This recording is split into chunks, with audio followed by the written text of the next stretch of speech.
ancaman bahaya si kafir tersebut. Dzakarahu Ibnu Jarir wa Ibnu Abi Hatim.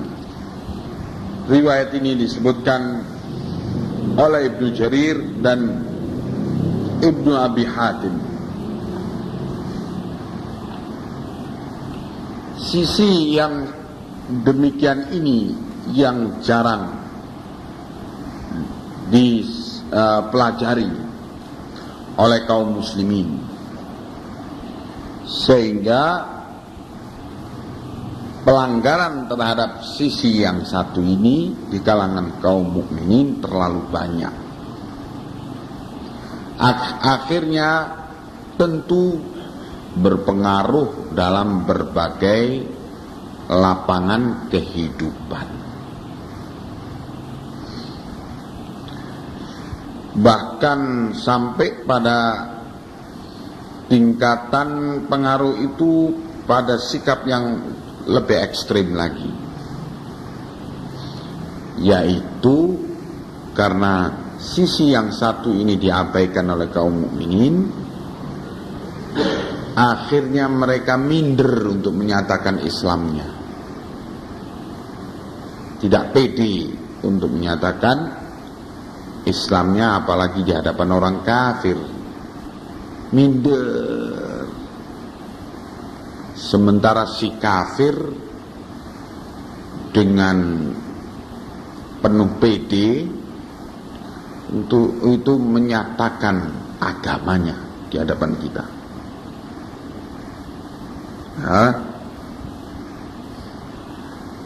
Nah, mengapa kondisi kaum muslimin seperti itu? Ya, sekali lagi, karena memang kaum muslimin mengabaikan sisi yang satu ini, yaitu keharusan untuk mempunyai sikap permusuhan kepada orang kafir.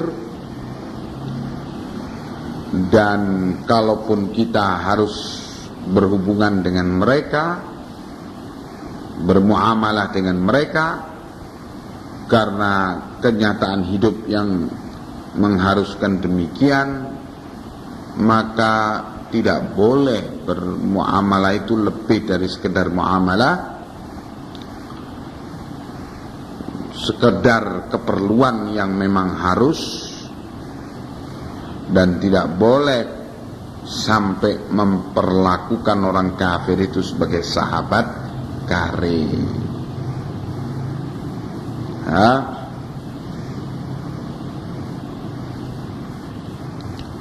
Wa qala ta'ala, selanjutnya firman Allah Ta'ala,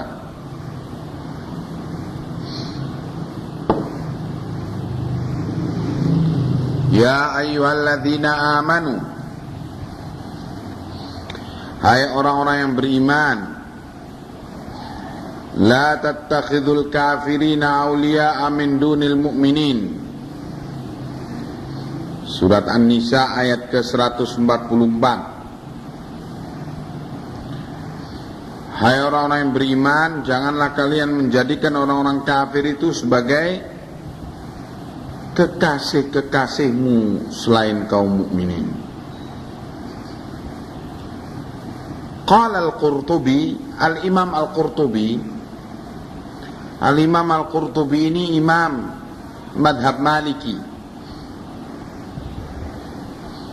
Dikatakan Al-Qurtubi karena memang lahir dan besar di kota Cordoba, sekarang ini namanya Cordoba, dulu Qurtuba.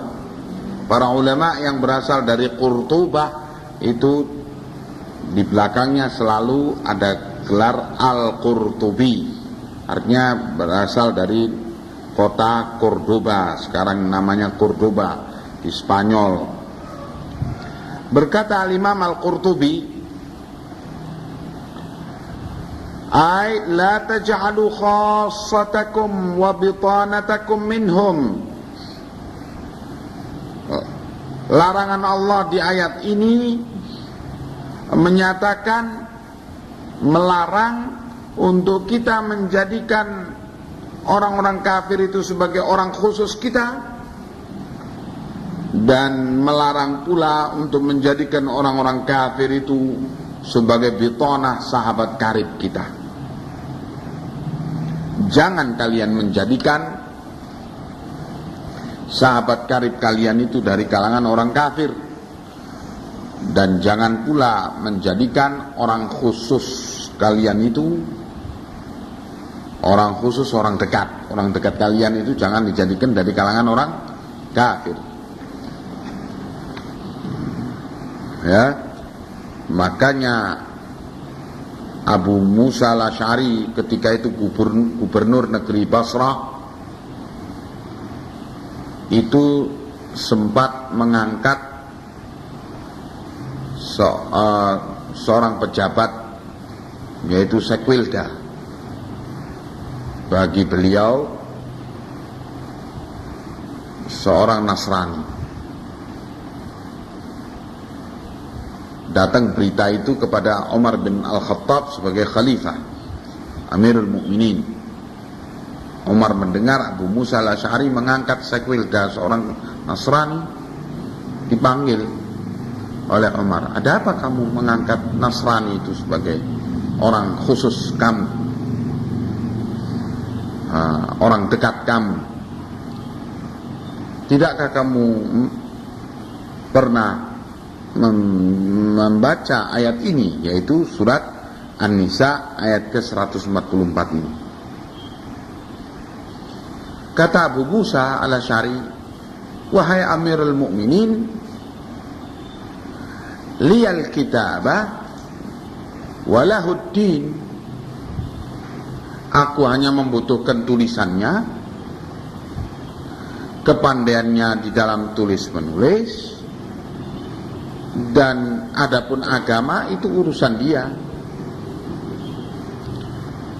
Dipukul oleh Amirul Mukminin Abu Musa al-Asy'ari ini sambil menyatakan, bagaimana engkau hendak menjadikan orang dekat kamu dari kalangan orang-orang kafir itu? Dan memang akhirnya harus dipecah. Ya, tidak boleh menjadikan orang dekat kita itu orang kafir. Wa qala ta'ala, juga firman Allah Ta'ala, ya ayyuhalladzina amanu, hai orang-orang yang beriman, la tattakhidul yahuda wan nasara awliya'a, jangan kalian menjadikan orang Yahudi dan Nasara itu sebagai kekasih-kekasih kalian. Ba'duhum awliya'u ba'din, sebab sebagian mereka menjadikan sebagian yang lainnya sebagai kekasih. Wa man yatawallahum minkum fa innahu minhum, barang siapa dari kalian yang menjadikan mereka sebagai kekasih, maka berarti dia termasuk golongan mereka. Ila qaulihi, sampai kepada firman Allah, fa inna hizballahi humul ghalibun, karena sungguhnya golongan Allah itulah yang akan menang.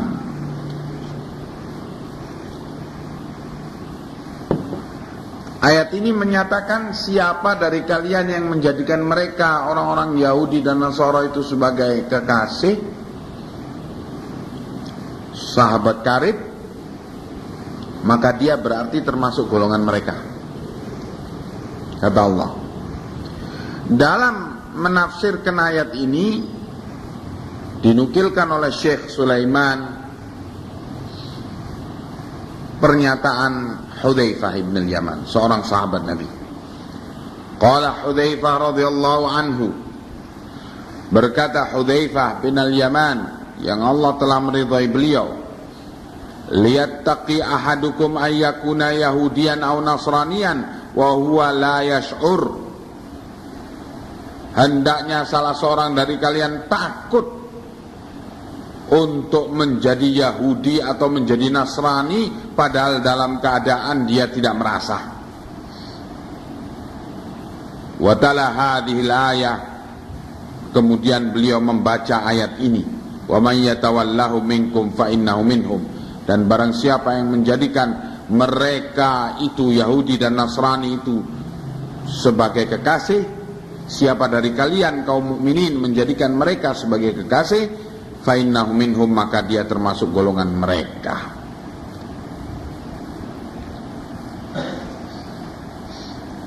Jadi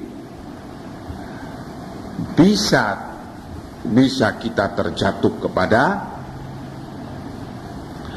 kekafiran dalam keadaan kita tidak merasa, ketika kita bergaul rapat dengan orang-orang Yahudi dan Nasrani itu. Apakah kita terjatuhnya itu karena dengan rapatnya pergaulan keluar kata-kata dari kita yang kemudian menyebabkan kita ini mengeluarkan kata-kata kufur, ataukah dalam bentuk perbuatan?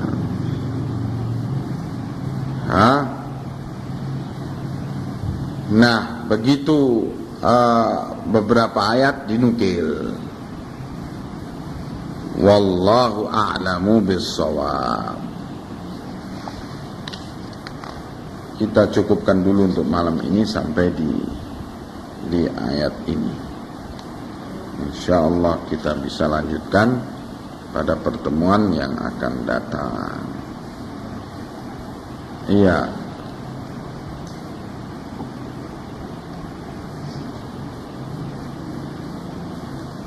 Ada pertanyaan enggak sebelum? Ya.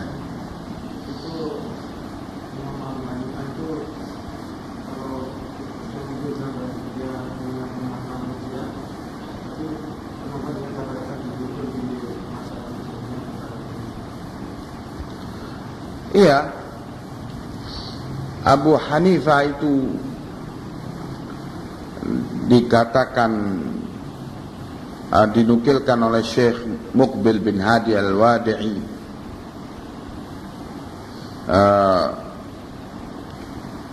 keterangan para ulama yang sezaman dengan beliau, bahwa Abu Hanifah atau terkenal dengan Imam Hanafi itu Murji'ah, mempunyai pemahaman irja, pemikiran irja itu pemikiran bid'ah, yaitu pemikiran yang menyatakan iman itu hanya dalam bentuk keyakinan hati dan ikrar lisan, adapun perbuatan tidak termasuk daripada iman. Ini pikiran bid'ah. Yang benar iman itu terdiri dari perkataan, perbuatan, dan keyakinan di hati. Abu Hanifah ini termasuk yang mempunyai pemikiran bid'ah Murji'ah tersebut, dan 80 imam yang sezaman dengan beliau mengatakan beliau itu bukan dari ahli sunnah. Sehingga Syekh Muqbil rahimahullah merasa yakin dengan penilaian para imam-imam sezaman dengan Abu Hanifah itu, bahwa Abu Hanifah itu bukan ahli sunnah wal jamaah.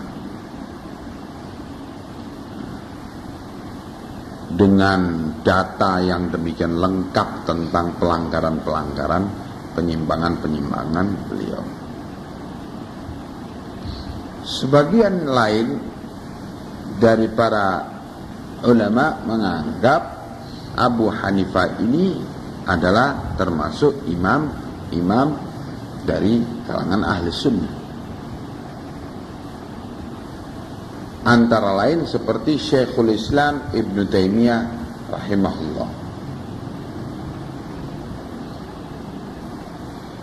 Sehingga berbagai kesalahan-kesalahan beliau dalam perkara pemikiran bid'ah Murji'ah itu adalah kesalahan yang tidak mengeluarkan beliau dari kedudukan ahli sunnah wal jamaah.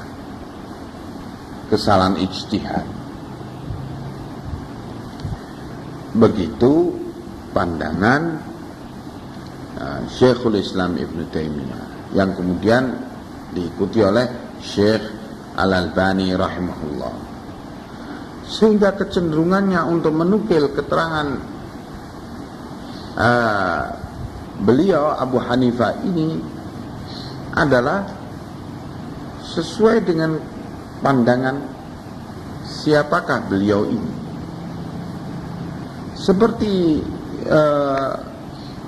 Syekh Muqbil dan imam-imam yang menilai bahwa Abu Hanifah itu bukan ahlu sunnah, justru menukilnya untuk membantahnya. Seperti Al-Imam Ibnu Abi Syaibah itu menulis hampir satu jilid dalam Musannaf Ibnu Abi Syaibah khusus untuk membantai habis pemikiran-pemikiran Abu Hanifah. Jadi kadang-kadang terjadi perselisihan pendapat para ulama ini. Dalam hal ini kita menempuh jalan da'ma yaribuka ila ma la yaribuk. Tinggalkan apa yang meyakinkan kamu kepada apa yang tinggalkan apa yang tidak meyakinkan kamu. Tinggalkan apa yang meragukan kamu kepada apa yang meyakinkan kamu.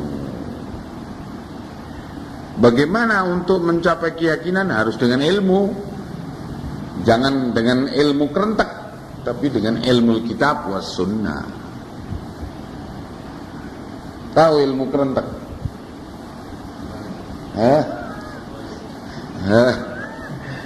Ilmu perasaan, apa yang kerentek di hati. Kelihatannya ini yang mantap. Itu enggak bisa kayak gitu. Harus dengan ilmu kitab was sunnah. Jadi harus dengan belajar untuk meyakini satu pendapat dari beberapa pendapat kalangan para ulama. Nah, yang demikian itu kita dapatkan hanya melalui melalui ilmu. Nah,